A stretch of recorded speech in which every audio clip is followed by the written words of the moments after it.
భారతదేశంలో ఉన్న ఈ భయానక ప్రదేశాల గురించి మీకు తెలుసా? ఇందులో ముందుగా చెప్పుకోవాల్సింది బాంగడ్ కోట.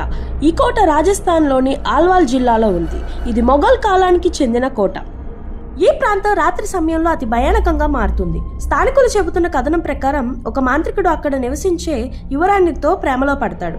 ఆమెని పొందలేకపోయినప్పుడు ఆమెకు శాపం ఇస్తాడు. ఆ శాపం వల్ల ఈ ప్రాంతం శాపగ్రస్తంగా మారిందని అంటారు. భారత ప్రభుత్వమే సూర్యాస్తమయం తర్వాత ఈ ప్రదేశంలోకి ప్రవేశం నిషేధించింది.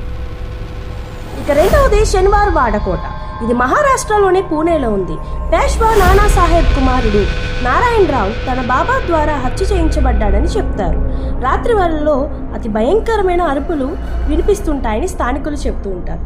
ఇది భూతాలు సంచరిస్తున్న ప్రదేశంగా ఖ్యాతి పొందింది. రాత్రి 6 గంటల తర్వాత అక్కడ ప్రవేశం నిషిద్ధం.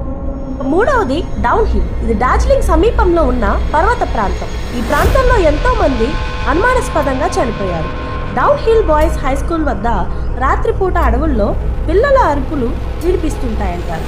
కొంతమంది తలలేని బాలుడు అడవిలో నడుస్తున్నాడని వాళ్ళు చూశామని కూడా చెబుతుంటారు. ఈ ప్రాంతంలో అనేక అనుమానాస్పద మరణాలు, ఆత్మహత్యలు సంభవించాయి. కొందరు వింతగా మిస్సింగ్ అయిపోయారని కూడా చెబుతుంటారు.